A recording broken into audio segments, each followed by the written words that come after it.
I'm really happy to be up here because, first off, I've never had a chance to visit BC, and I think that this event, this is in its third year or so running, it's just got a lot of energy, and there's a lot of talk out there about this could be the next big thing.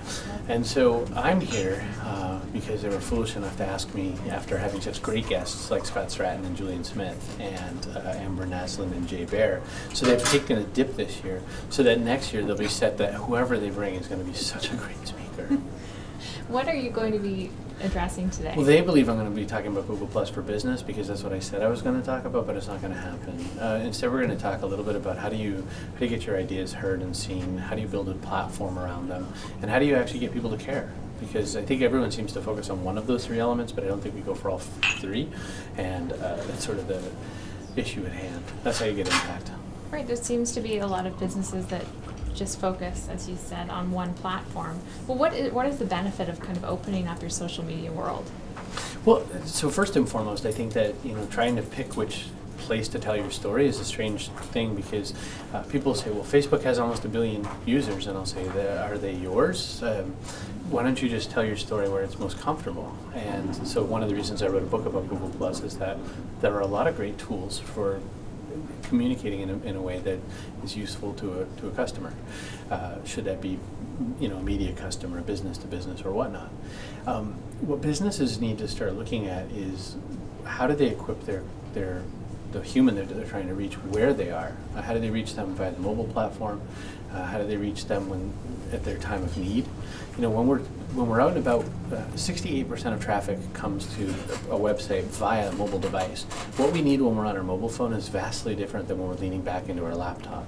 When we're on our laptop, we're maybe doing research, we're investigating. Perhaps we're looking for what's the better hotel to stay at tonight, or what did Yelp say about this fish place down the street. That's a little different than when we're in the hotel lobby and we're looking up that site. We're probably looking for a housekeeping number or something. We're looking for something a lot simpler. Very few businesses are taking that tack.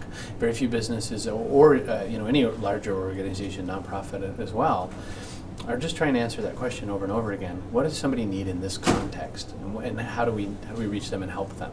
Instead, what they're saying is, how do I say my thing in such a way that someone takes an action?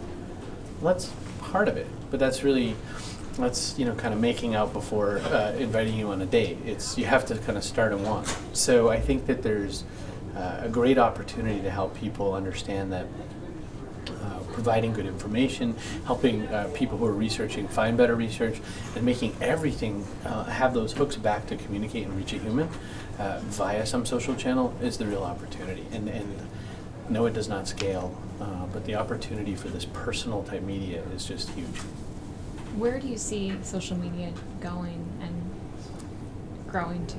I think it becomes our personal media shortly. I think if I'm in any way some kind of a vanguard, it's just because I sort of hyper-use all of these platforms to understand them from a business and a consumer perspective.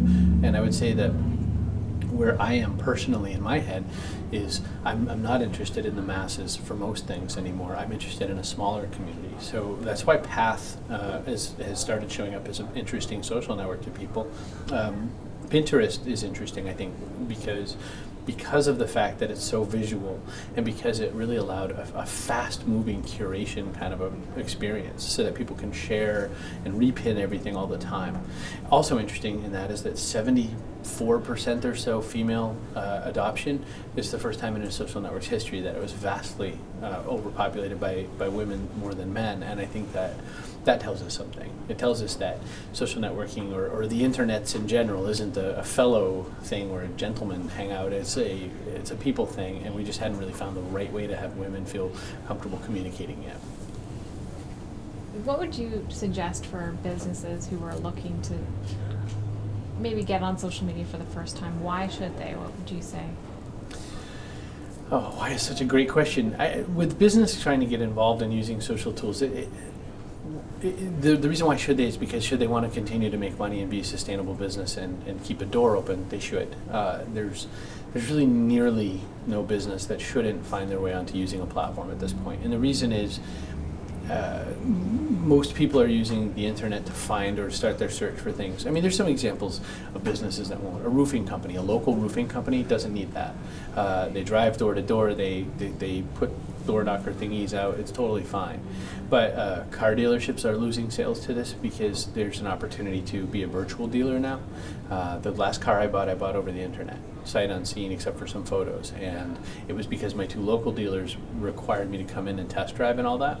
But I had driven the car at the headquarters of General Motors. I knew what I wanted. I drove it with the guy who made it. I just wanted to buy one, and they didn't make that process easy for me. Should business be on social media? Not so sure. Should they have a much easier path to buy via the digital channel? No question. The advent of the selling technology Square, which is this little plug-in thingy that works on most smartphones right now, gives you a sense of how the financial transaction business is still changing. We thought PayPal was really interesting. Well, Square is personal commerce kind of opportunity, as well as any small business person can now run a walking around point of sale register from their phone. And so to me, it's not should they be on social media, it's how are they embracing this digital channel, which is a channel. The same as do I or don't I go to trade show, do I or don't I have a brick and mortar store, do I or don't I have an internet sale. That's the answer now. It's not should I tweet. Yeah, sure, yes or no, but the real answer is you must have a digital platform process in place to connect with humans on that angle.